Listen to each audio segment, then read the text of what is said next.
And now, ladies and gentlemen, from Donald Trump's Trump Plaza Hotel Casino here on the boardwalk in Atlantic City, New Jersey, let's get ready to rumble!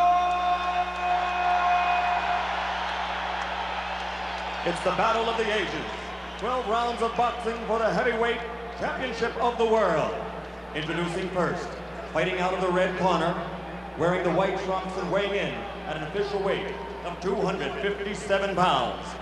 This 1968 Olympic gold medal champion won the heavyweight title in 1973.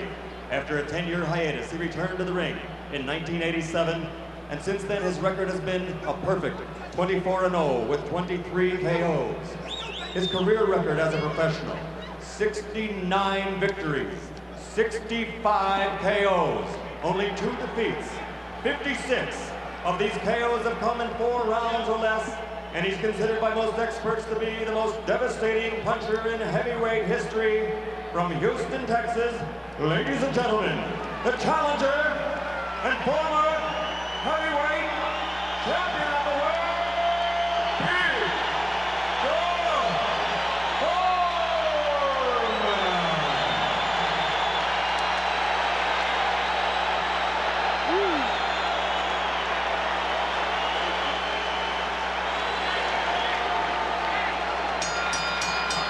and his opponent in the blue corner wearing the white trunks with multicolored trim, weighed in at an even 208 pounds.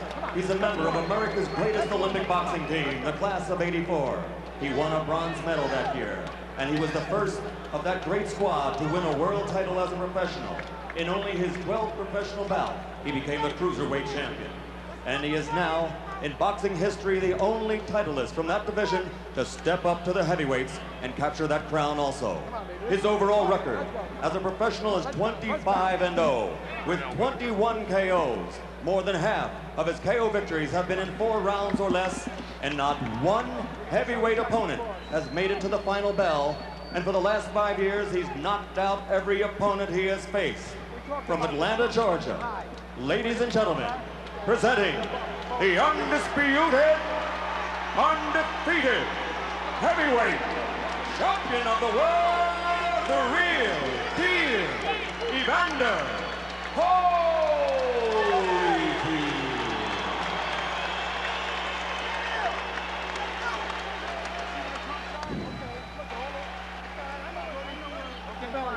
Over there. Over the belly button. Okay, gentlemen. You both received your pre-fight instructions in your dressing rooms. I expect a clean break at all times. Good luck to both of you. Let's touch gloves.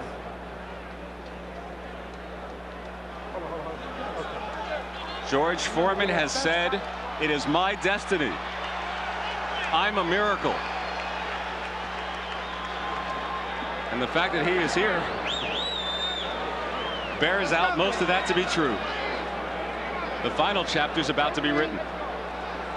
George is laying in his corner. Evander, calm and cool. Both these men seem confident that they're both going to win. Here we go. Round 1, scheduled for 12.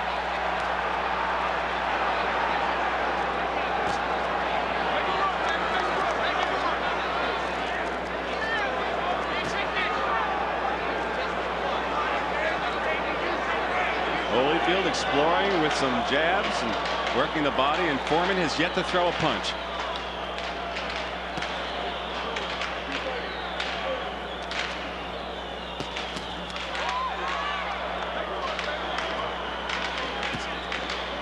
Holyfield, as expected, pressing the action, trying to get a left to the body. Foreman will throw far fewer punches and will cover up with both hands crossed across his face. He's got a deceptive defense, Len. Crosses those arms, blocks a lot of things. He sees a lot of punches coming. He got under that first big left hook of Holyfield's. Made him miss that one. Is Holyfield a bit farther away than you expected him to be? No, this is where he's got to be. He's got to use that speed from the outside here and do exactly that. Pop and go. What happens to all the talk about him sticking right to George's chest to let George punch himself out? Well, I don't think that's such a great strategy, to tell you the truth. He's got the speed. Why get in close with George? Has him sitting right in front of him. Those were quotes from his trainer, Lou Duva. Yeah, I talked to Lou afterwards, and they kind of changed their story, and they felt it best that Holyfield be on the outside. George connect with the left. The crowd reacts to anything positive that Foreman does halfway through the first round. Oh. And Holyfield with a combination. Left hook, right hand. George, the long distance left. Look how he covers up with both hands. Of course, when he's got his arms crossed like that, Georgie Benton knows he can't punch with his arms crossed. It's purely a defensive position. Foreman obviously the much slower of the two in ring speed and punching speed. Holyfield trying to use that as an advantage.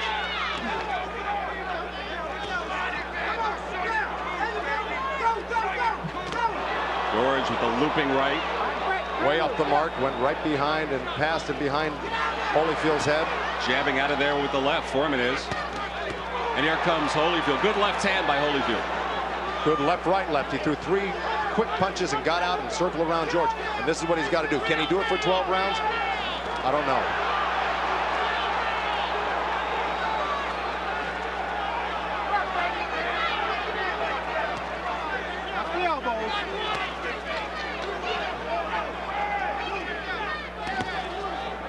Holyfield pressing the action, which gives him the advantage when it comes to the scorecard if all else is even. Well, it's not a farce yet. 1 round complete.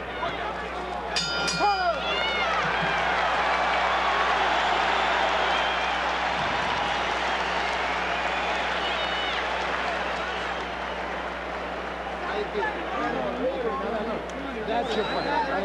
That's your fight. Now listen. Use the jab a little more, use the jab a little more. When it gets close to you, cut loose. You have to cut loose hard. Just the last 2 got to be hard.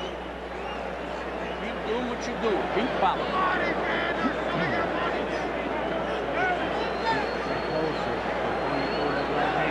You can hit him with a left hook. He reaching for your jab. Okay. I told that guy to be on my right side.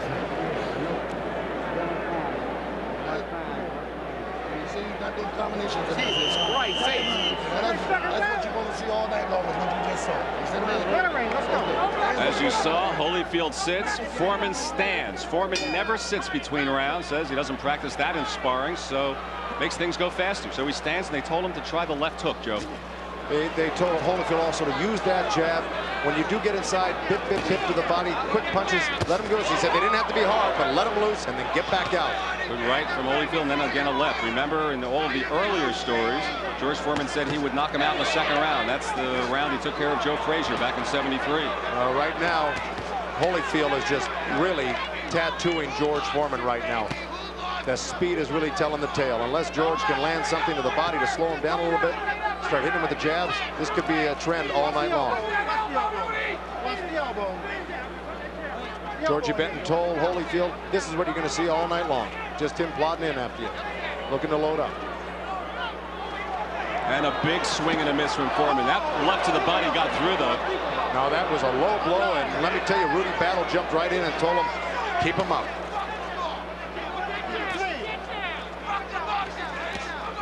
Rudy Battle immediately stopping him and telling him to get the punches up. Now Foreman comes on. During the rules meeting, there was a lot of discussion from the Holyfield camp about low blows and even some elbows thrown by Foreman. It's hard to tell what exactly is a low blow, though, with Foreman. With the high drugs. Watch your head, watch your head. He's going to pull halfway up to his chest, that's for sure. But right now, Holyfield is just dominating these first 2 rounds. Oh, and a nice counter right hand out of a crouch.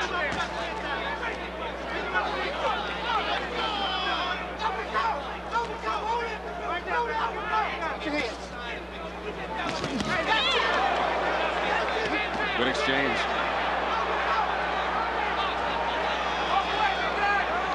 And Holyfield effectively ducking and crouching. Flexibility paying off there. Looked like he ran into a little bit of a left hook. Oh! Foreman on the attack. You're not kidding. Holyfield looks a little stunned, a little weary. He came back with his own left hook. Overhand right from Foreman. Real wide, but 2 good body shots by Foreman. The crowd going nuts here, seeing Foreman score. The 42-year-old right now beating up the kid the 2nd round.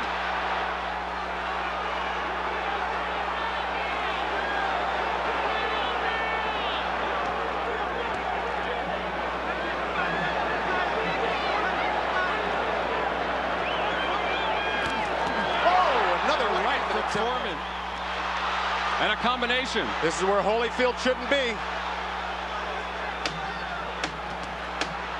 And a wild left by Holyfield. And Holyfield comes in now. That's his instinct, though, to fight back when he gets hit. He's proven that in all of his past fights. Dokes, Alex Stewart, and everyone else. And a little fighting after the bell. Separated by Rudy Battle. What a round for Foreman.